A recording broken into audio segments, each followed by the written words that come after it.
नमस्कार दोस्तों, स्वागत है आप सभी का।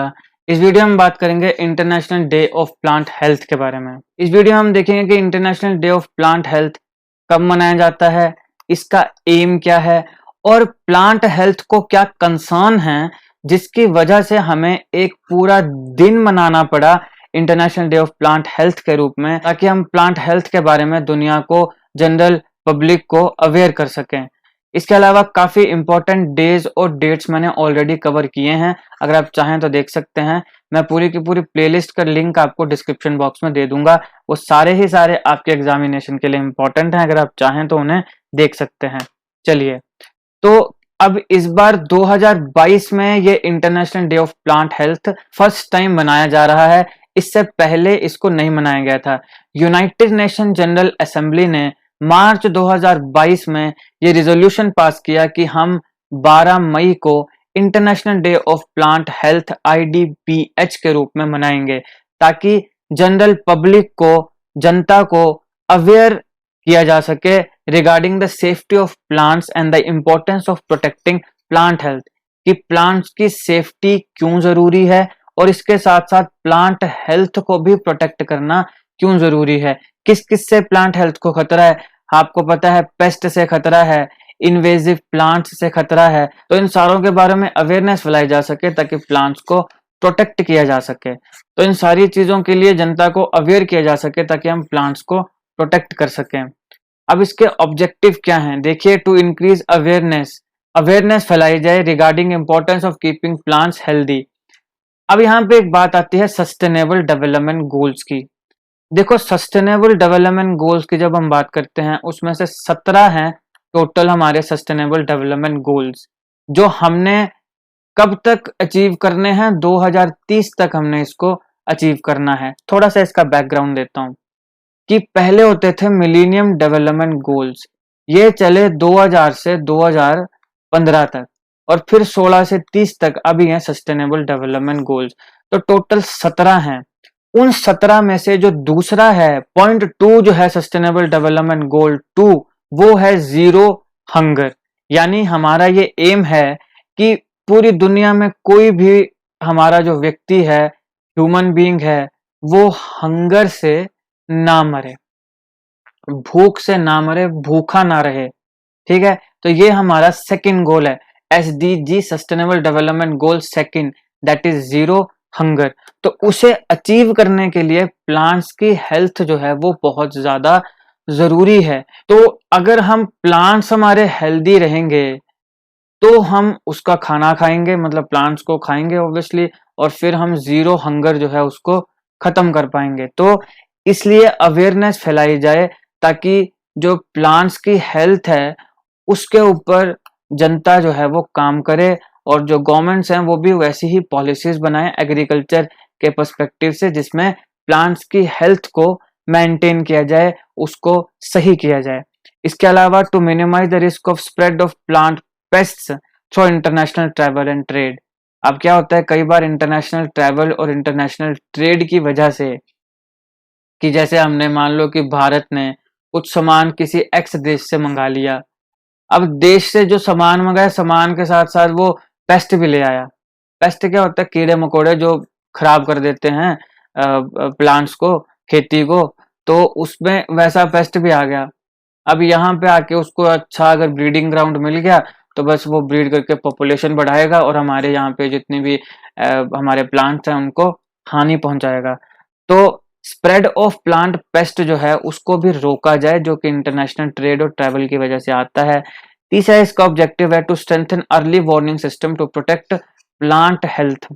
कि अब एक ऐसा तो है नहीं कि मान लो ये प्लांट है तो एक ही दिन में ये खराब हो गया, ऐसा तो होगा नहीं। एक दिन में तो खराब होगा नहीं, धीरे धीरे होगा ना। जैसे अगर मान लो पत्ते ही इसके ग्रीन कलर से इसका कलर चेंज होने लगे तो कोई एक दिन में थोड़ी हो जाता है, धीरे धीरे होने लगता है ना। और धीरे धीरे जब होने लगता है तो जब तक वो प्लांट पूरा खराब होता है तो तब तक कई बार तो साइन देगा, वो साइन देगा इन सेंस कि धब्बे पड़ने लगेंगे। जब धब्बे पड़ने लगेंगे तो अब कई बार पता ही नहीं होता कि धब्बे क्यों पड़ रहे हैं। हालांकि आज के समय तो काफी मतलब इतनी साइंस ने तरक्की कर ली है कि थोड़ा बहुत पता चल जाता है कि यहाँ पे माइक्रो न्यूट्रिएंट्स की कमी है, मैक्रोन्यूट्रिएंट्स की कमी है, इसको खाद नहीं मिल रही है, इसको पानी नहीं मिल रहा है या इसको ज्यादा पानी मिल रहा है, लेकिन फिर भी कई ऐसी बीमारियां आ जाती हैं जिनका पता हमें नहीं लगता है। तो हम स्ट्रेंथन करें अर्ली वार्निंग सिस्टम को, ताकि प्लांट खराब होने से पहले जब भी थोड़े बहुत धब्बे आने लगे या इसमें थोड़े न्यूट्रिएंट्स की कमी आने लगे, कुछ बदलाव आने लगे, तो हम उसको अर्ली वार्निंग सिस्टम की मदद से उसका पहले ही पता लगाएं और फिर उसको ठीक करें, क्योंकि खराब ही हो जाएगा तो खाएंगे नहीं, तो ये तो वेस्ट हो गया। तो इससे फिर जो जीरो हंगर वाला कंसेप्ट होगा वो पूरा खत्म हो जाएगा। तो इसलिए प्लांट हेल्थ की जरूरत है। तो इसलिए तीसरा ऑब्जेक्टिव ये है कि अर्ली वार्निंग सिस्टम जो है टू प्रोटेक्ट प्लांट हेल्थ, उसे क्या किया जाए, स्ट्रेंथन किया जाए। फिर चौथा ऑब्जेक्टिव इसका है कि सस्टेनेबल पेस्टिसाइड मैनेजमेंट को देखा जाए, इंश्योर किया जाए टू कीप प्लांट्स हेल्दी।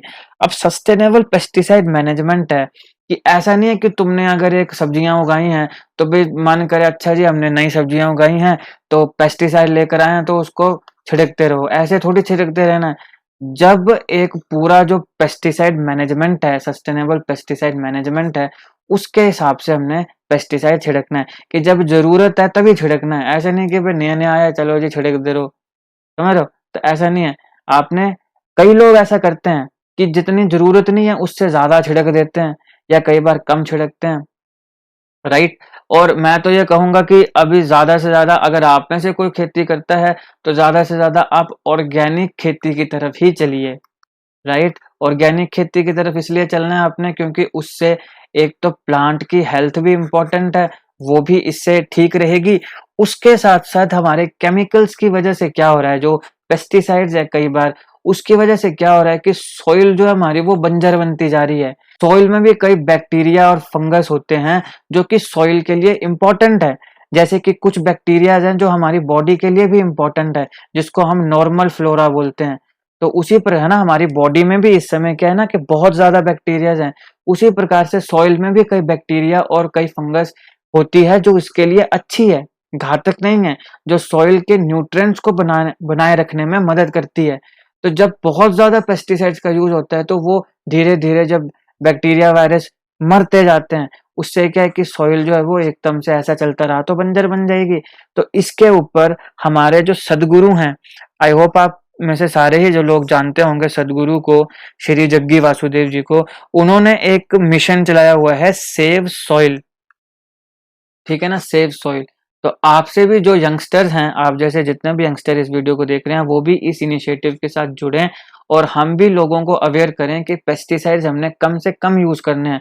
तो सदगुरु जी के इस ये जो कैंपेन है सेव सॉइल, इसके साथ आपने भी जुड़ना है और लोगों को अवेयर करना है कि हम ज्यादा से ज्यादा ऑर्गेनिक खेती की तरफ चलें, क्योंकि जितना हक इस धरती के ऊपर मेरा और आपका है, उतना ही हक एनिमल्स का है, उतना ही हक प्लांट्स का है, उतना ही हक रेप्टाइल्स का है और उतना ही हक इन बैक्टीरियाज और फंगस का है। बात समझ आ रही है? तो सॉइल को हमने सस्टेनेबली यूज करना है ताकि इनकी ये भी जिंदा रहें, फले फूलें, ताकि सॉइल की जो न्यूट्रिएंट वैल्यू है वो बनी रहे। तो इसलिए सस्टेनेबल पेस्टिसाइड मैनेजमेंट भी इसका एक एम है जिससे हम प्लांट को हेल्दी रख सकते हैं। और पांचवा इसका ऑब्जेक्टिव है to encourage investment in research and development regarding plant health, कि प्लांट की हेल्थ के लिए R&D, रिसर्च एंड डेवलपमेंट किया जाए, कैसे हम प्लांट्स को हेल्दी रख सकते हैं, हेल्दी बना सकते हैं, कैसे हम पेस्टिसाइड का यूज किए बिना ज्यादा प्रोडक्टिविटी ले सकते हैं। तो इस हिसाब से R&D, अब जब भी R&D की बात आती है तो उसके लिए आपको पता है पैसा चाहिए, ठीक है ना। साइंटिस्ट हैं वो काम करेंगे, तो उनको भी पैसा चाहिए, बाकी इक्विपमेंट्स वगैरह के लिए भी पैसा चाहिए। तो उसके लिए हम जो फंड्स हैं, इन्वेस्टमेंट है, उसको भी इनकरेज करें ताकि R&D भी की जा सके प्लांट हेल्थ में। तो ये हो गए इसके ऑब्जेक्टिव्स। अब हम बात करते हैं कि ये इम्पोर्टेंट क्यों है, क्यों हमारे लिए प्लांट हेल्थ इम्पोर्टेंट है। तो मुझे लगता है इसको तो समझना हमारे जैसे लोगों के लिए तो मुश्किल नहीं है, आप जैसे और हमारे जैसों के लिए, क्योंकि भारत में तो बहुत ज्यादा पॉपुलेशन जो है वो एग्रीकल्चर के ऊपर डिपेंडेंट है, डायरेक्टली इनडायरेक्टली। इसलिए कुछ मेजर पॉइंट्स जो है आपके एग्जामिनेशन में आप लिख सकते हो उसको आंसर राइटिंग में या इंटरव्यू में, तो उसको हम डिस्कस कर लेते हैं कि क्यों ये इंपॉर्टेंट है। तो प्लांट हेल्थ को प्रोटेक्ट करना इंपॉर्टेंट है, इलिमिनेट करने के लिए, किसको इलिमिनेट करने के लिए, हंगर को इलिमिनेट करने के लिए, जो हमने देखा सस्टेनेबल डेवलपमेंट गोल पॉइंट 2, फिर रिड्यूसिंग पॉवर्टी, गरीबी को खत्म करने के लिए अब जो बंदा डायरेक्टली एग्रीकल्चर के ऊपर डिपेंडेंट है, उसकी सब्जियां अगर मान लो वो उगा रहा है, सब्जियां अगर बिक जाएंगी तो पैसा आएगा तो वो पॉवर्टी से ऊपर आएगा, बच्चों को अच्छी शिक्षा दे पाएगा। और अगर प्लांट हेल्थ ही खराब होती रही, सब्जियां अगर खाने लायक ही नहीं हुई, सड़ती रही, तो बेचारे की खेती बाड़ी तो किसान की तबाह हो गई। पैसा नहीं आएगा तो बच्चे खाएंगे क्या, शिक्षा तो दूर की बात रही। तो इसलिए पॉवर्टी, गरीबी को भी रिड्यूस करने में ये काफी इंपॉर्टेंट है प्लांट हेल्थ। फिर प्रोटेक्टिंग बायोडाइवर्सिटी, तो जैसे हम प्लांट हेल्थ को प्रोटेक्ट करेंगे तो बायोडाइवर्सिटी भी इससे प्रोटेक्ट होगी। फिर इकोनॉमिक ग्रोथ को बूस्ट मिलेगा, इकोनॉमिक ग्रोथ एंड डेवलपमेंट को। अब जैसे हाल ही में देखिए, रशिया और यूक्रेन के बीच में युद्ध चल रहा है, तो रशिया और यूक्रेन पूरी दुनिया में 30% व्हीट का एक्सपोर्ट करता है। लेकिन अब क्योंकि युद्ध चल रहा है तो ये एक्सपोर्ट जो है ये नियर टू निग्लिजिबल हो गया। तो यहाँ पे अपॉर्चुनिटी किसको आ गई, इंडिया को। तो अब इंडिया काफी देशों को व्हीट सप्लाई कर रहा है। जैसे कि एक देश है इजिप्ट, तो इजिप्ट पहले तो नहीं लेता था इंडिया से, पहले इन दोनों से लेता था, अब यहाँ से नहीं मिल रहा है तो इजिप्ट भारत से ले रहा है। तो 1 मिलियन टन हमने व्हीट इजिप्ट को एक्सपोर्ट करनी है, राइट। इसके अलावा 10 देश हैं जहां पे ऑलरेडी इंडिया अपनी व्हीट एक्सपोर्ट करता है। भारत चाहता है 10 से बढ़ा के 30 हो जाएं। और सबसे ज्यादा किस कंट्री को हम व्हीट सप्लाई करते हैं, बांग्लादेश को। तो इससे ये पूरा का पूरा टॉपिक मैंने एक अलग वीडियो में कवर किया है कि भारत अब इजिप्ट को व्हीट बेचेगा। तो उसमें मैंने बताया था कि टॉप 10 कंट्रीज कौन सी हैं जहां जहां इंडिया व्हीट ऑलरेडी देता है, एक्सपोर्ट करता है। और इसके साथ मैंने ये भी बताया था आपको कि व्हीट इंडिया में कहाँ पे कितनी उगाई जाती है। तो ये काफी इंफॉर्मेटिव वीडियो है और आजकल ये काफी खबरों में भी है। आपने बहुत आर्टिकल और एडिटोरियल्स इसके ऊपर, इस टॉपिक के ऊपर देखे होंगे। तो उस वीडियो में मैंने आपको एक डिटेल एनालिसिस इस पूरे के पूरे टॉपिक का दिया था, चाहें तो देख सकते हैं, लिंक मैं डिस्क्रिप्शन बॉक्स में दे दूंगा।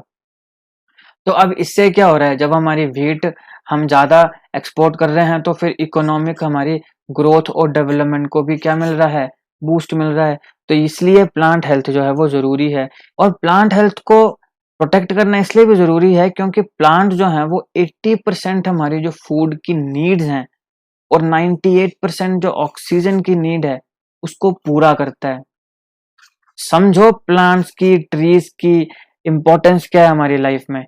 80% फूड नीड्स को पूरा करता है, 98% ऑक्सीजन की नीड को पूरा करता है। फूड में तो आप बोल सकते हैं कि चलिए हम वेजिटेरियन नहीं बनेंगे, हम नॉन वेज खाना शुरू कर देंगे। लेकिन ऑक्सीजन का अल्टरनेटिव है क्या तुम्हारे पास? कोई अल्टरनेटिव नहीं है। तो प्लांट्स और ट्रीज की इंपॉर्टेंस को समझिए और ज्यादा से ज्यादा प्लांट्स और ट्रीज लगाइए। ये यूनाइटेड नेशन की जितनी भी इंटरनेशनल ऑर्गेनाइजेशंस हैं उन सभी के हेडक्वार्टर्स को मैंने एक अलग वीडियो में, एक डेडिकेटेड वीडियो में कवर किया है। आपके एग्जामिनेशन के लिए बहुत इंपॉर्टेंट है, किसी न किसी आपकी ऑर्गेनाइजेशन के हेडक्वार्टर को पूछ लिया जाता है। वीडियो को देख लीजिएगा, लिंक मैं डिस्क्रिप्शन में दे दूंगा। तो फूड एंड एग्रीकल्चर ऑर्गेनाइजेशन जो है, इसके मुताबिक हर साल 40% ऑफ फूड क्रॉप्स जो हैं वो लॉस्ट हो जाती हैं due to invasive pest and diseases. Invasive pest, अब इन्वेजिव का क्या मतलब होता है? इन्वेजिव का मतलब होता है जो कि एक तो मतलब एक, जैसे हम बोलते हैं ना बिन बुलाए मेहमान, घर पे बोलते हैं ना बिन बुलाए मेहमान, वो होते हैं इन्वेजिव पेस्ट। ये एक तो एकदम से पता नहीं कहाँ से घुस आएंगे और फिर ये बहुत ज्यादा, मतलब एक ब्रीडिंग ग्राउंड अगर इनको अच्छा मिल जाए तो बहुत ही ज्यादा ये रिप्रोड्यूस करके अपना नंबर बढ़ा लेते हैं। और जितने ज्यादा पेस्ट हो जाएंगे, आपको पता है प्लांट्स को खाएंगे, प्लांट्स के पत्तों को खाएंगे और उतना ज्यादा वो प्लांट हेल्थ को नुकसान पहुंचाएंगे, बीमारियां कॉज करेंगे। तो इसलिए United Nation food agriculture organisation की रिसर्च के मुताबिक कि 100% अगर फूड क्रॉप्स लगाई जाती है ना पूरी दुनिया में, तो 40% जो है वो इन्वेजिव पेस्ट ही उसको खराब कर देते हैं, उसकी वजह से ही वो लॉस्ट हो जाता है। तो कितना नुकसान होता है इस देश या पूरी दुनिया में किसानों को। इसके अलावा क्लाइमेट चेंज एक बहुत बड़ा कारण है। क्लाइमेट चेंज जो है उसकी वजह से प्लांट हेल्थ को ज्यादा नुकसान पहुंच रहा है, ठीक है। फिर जो डिस्ट्रक्टिव ह्यूमन एक्टिविटीज होती हैं वो भी प्लांट इकोसिस्टम को डैमेज कर रही हैं और लॉस ऑफ बायोडाइवर्सिटी में कंट्रीब्यूट कर रही हैं। अब क्या डिस्ट्रक्टिव ह्यूमन एक्टिविटीज हैं, सोचो जरा। ह्यूमन बींग्स क्या डिस्ट्रक्टिव ह्यूमन एक्टिविटीज करता है? पेड़ पौधों को अंधाधुंध काटे जा रहा है, बिल्डिंगों पे बिल्डिंगें बनाई जा रहा है, ठीक है ना, और सस्टेनेबल डेवलपमेंट हो नहीं रही है। इसके अलावा आपको क्या डिस्ट्रक्टिव ह्यूमन एक्टिविटीज लगती हैं, कमेंट बॉक्स में बताइएगा। ग्लोबल वार्मिंग एक बहुत बड़ा थ्रेट है प्लांट्स के लिए, क्योंकि ग्लोबल वार्मिंग की वजह से क्या हो रहा है, बहुत ज्यादा पेस्ट ग्रो कर रहे हैं, थ्राइव कर रहे हैं, और जितने ज्यादा पेस्ट होंगे उतने ही ज्यादा फिर बीमारियां प्लांट्स को लगेंगी। तो ये सारे थ्रेट्स हैं प्लांट्स के लिए।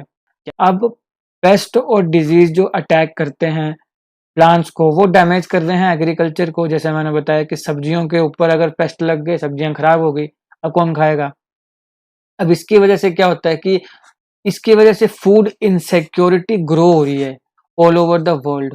फूड इनसिक्योरिटी का क्या मतलब हुआ कि खाना जितना चाहिए उतना है नहीं, अवेलेबल नहीं है, इनसिक्योरिटी है। हमें पता नहीं है कि अभी महीने बाद खाना मिलेगा नहीं मिलेगा। मतलब मैं ये नहीं कह रहा हमें पता नहीं है, इंडिया में अभी इतनी नहीं है, लेकिन मैं जनरल बात कर रहा हूँ।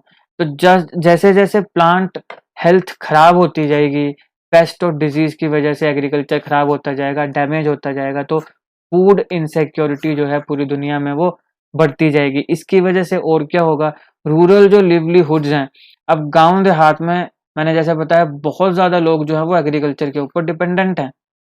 तो अगर एग्रीकल्चर में सब्जियों के अगर रेट ही नहीं मिले तो बेचारे क्या है, दोबारा गरीबी में चल जाएंगे। तो फिर उनकी भी लाइफ क्या है, थ्रेटन्ड हो रही है।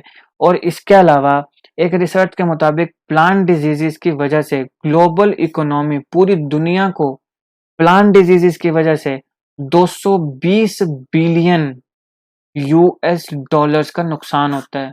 अब आप खुद ही सोचो कितना नुकसान है। प्लांट डिजीजेस की वजह से पूरी दुनिया, ग्लोबल इकोनॉमी को 220 बिलियन यूएस डॉलर्स का नुकसान होता है।